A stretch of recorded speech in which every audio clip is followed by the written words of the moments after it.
उन्होंने जो हमें गाइडेंस दी थी, उस गाइडेंस के ऊपर हमने ये मांग उठाई थी। जैसा कि आप सभी लोग जानते हैं कि कल सुप्रीम कोर्ट में साकेत बुद्ध भूमि बचाने का जो आंदोलन चल रहा था जुड़ा हुआ है, वो कहीं पर भी बौद्धों की जो पक्ष है उसको नहीं रखेगा। मैंने तभी बताया था हम किसी राम मंदिर के निर्माण के विरोध में नहीं है। तो हमने यही बताया था कि हम किसी राम मंदिर के निर्माण के विरोध में नहीं है।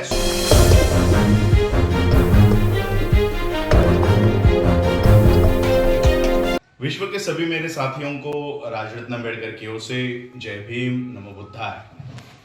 जैसा कि आप सभी लोग जानते हैं कि कल सुप्रीम कोर्ट में साकेत बुद्ध भूमि बचाने का जो आंदोलन चल रहा था, पिछले 7 मई को जो अवशेष मिले थे समतलीकरण के दौरान, उसके ऊपर अनेक लोगों ने अपने अपनी ओर से निवेदन सरकार को भेजे, राष्ट्रपति को भेजा, प्रधानमंत्री, यूपी के सीएम को, कलेक्टर को, डीएम को, सभी लोगों को अपने अपने स्तरों पे देश में से विदेशों में से ये निवेदन सरकार को भेजे, यूनेस्को को भेजे और फिर इन एप्लीकेशंस, निवेदनों का ये जो सारा ये लेकर वहां पर समतलीकरण का जो काम था वो रोक दिया गया था। और फिर बुद्धिस्ट सोसाइटी ऑफ इंडिया की ओर से एक पिटीशन सुप्रीम कोर्ट में दायर कर दी गई थी। मैंने उस समय भी एक वीडियो बना के कहा था कि बुद्धिस्ट सोसाइटी ऑफ इंडिया से पीजी ज्योतिकर, इनके जो लोग हैं, ये पिटीशन को डालने की तैयारी कर रहे हैं। और मैंने तभी कहा था कि पीजी ज्योतिकर ये विश्व हिंदू परिषद से जुड़े हुए हैं और ये लोग बुद्धिस्ट सोसाइटी ऑफ इंडिया के ओर से अगर पिटीशन डालते हैं तो ये काम हिंदुओं के फेवर का करेंगे, क्योंकि जो बंदा खुद विश्व हिंदू परिषद से जुड़ा हुआ है वो कहीं पर भी बौद्धों की जो पक्ष है उसको नहीं रखेगा। और फिर हुआ यूं कि उन्होंने पहले ही बुद्धिस्ट सोसाइटी ऑफ इंडिया का ये टाइटल वहां पर रजिस्टर कर लिया सुप्रीम कोर्ट में, और हम लोगों को जो पिटीशन डालनी थी उसका अवसर नहीं मिला। सुप्रीम कोर्ट ने कहा कि एक ही संस्था से 2 पिटीशन वो अलाउड नहीं करेंगे। और फिर बुद्धिस्ट सोसाइटी ऑफ इंडिया की ओर से पीजी ज्योतिकर, चंद्रबोधि पाटिल, ये लोग पिटीशंस लड़ रहे थे। मैंने इसके बाद दूसरा वीडियो भी एक उसी समय में आप मेरे पेज पे जाकर देख सकते हो। मैंने तभी बताया था हम किसी राम मंदिर के निर्माण के विरोध में नहीं है, हम इस बात के समर्थन में है कि वहां से बुद्धा के अवशेष मिल रहे हैं और वो अवशेष अगर किसी भी स्थान से, सिर्फ वो साकेत में नहीं, भारत में किसी भी स्थान से अगर बुद्धा के अवशेष मिलते हैं, पुराने अवशेष मिलते हैं, तो आर्कियोलॉजी सर्वे ऑफ इंडिया का एक्ट बना हुआ है, कानून बना हुआ है, वो उस जमीन पर लागू हो जाता है। तो हमने यही बताया था कि हम किसी राम मंदिर के निर्माण के विरोध में नहीं है। सुप्रीम कोर्ट ने पहले ही वो जजमेंट दे दी है, हम सुप्रीम कोर्ट के उस जजमेंट के खिलाफ नहीं जा सकते और इसलिए हम वहां पर राम मंदिर बनाओ या जो मर्जी है वो बनाओ, हमको उससे कोई लेना देना नहीं है।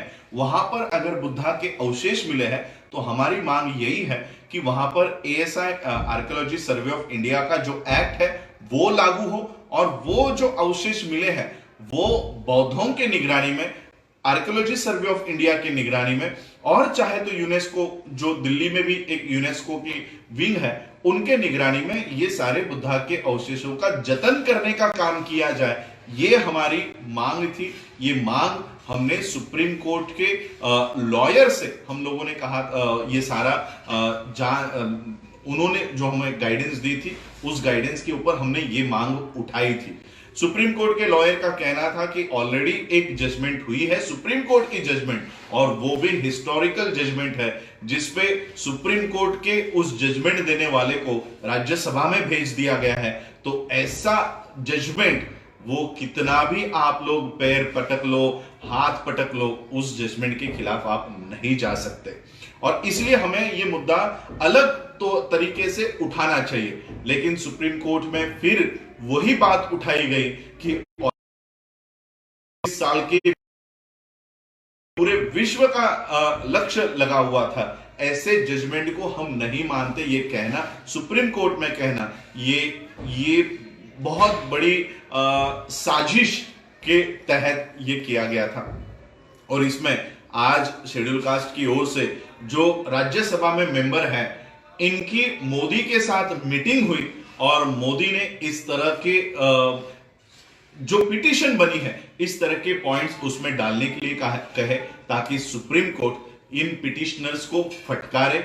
सुप्रीम कोर्ट अपने ही दिए हुए जजमेंट के खिलाफ कैसे जजमेंट दे सकती है? और इसलिए कल जो प्रकार वहां पर हुआ, ज्योतिकर इनके पक्ष के लोग वहां पर गए और जो इनका प्लान था उसी तरह से प्लानिंग के तहत बात वहां पर पिटिशंस ठुकराई गई। मैं आज भी कहता हूं, हमारी मांग वहां पर मंदिर बने नहीं बने हमसे कोई लेना नहीं। 20-25 सालों के बाद इतनी बड़ी जजमेंट जिस पर पूरा विश्व का लक्ष्य लगा हुआ था और जिस उसे राज्यसभा में भेजा, क्या ऐसी जजमेंट सुप्रीम कोर्ट वहां से हटाएगा?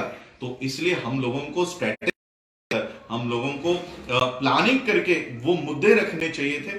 जो एएसआई का कानून है उसके तहत हमको ये मुद्दे रखने चाहिए थे, लेकिन ये बात वहां पर मेंशन करके कि ये राम मंदिर नहीं, ये बुद्ध विहार बनना चाहिए, ऐसा ये सब मांग रखने के बाद ये हमारी जो पिटिशंस है वो ठुकराई गई।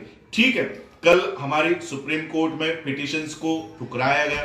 पीजी ज्योतिकर हो, चंद्रबोधी पाटिल हो, इनको जिस काम पर लगाया गया था उन्होंने उनका काम बाखूबी उन्होंने ये काम निभाया है।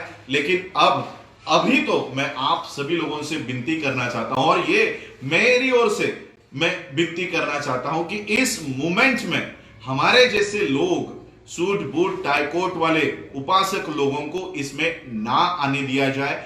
ये मूवमेंट पूरी तरह से बौद्ध भिक्खुओं के हाथों में रखी जाए, क्योंकि बौद्ध भिक्खु अगर इस मूवमेंट को आगे लेकर जाएगा तो वो कभी बिकेगा नहीं। और इस तरह का भिक्खु हम लोगों को सामने लेकर आना है। जैसे हमने सुमित रत्न जी को देखा, उन्होंने इतनी मेहनत की, उन्होंने लॉकडाउन में भी वहां पर जाकर पहुंचे, वो काम बंद करवाने के लिए प्रयत्न किए। तो ऐसे बौद्ध भिक्खुओं के हाथों में ये कमान दी जाए, साकेत बुद्ध भूमि को बचाने की कमान बौद्ध भिक्खुओं के हाथों में, सभी लोग उनको सपोर्टिव करें। चैनल को सब्सक्राइब नहीं किया है तो प्लीज सब्सक्राइब कीजिए और ताज़ा अपडेट पाने के लिए बेल आइकन को दबाना ना भूलें।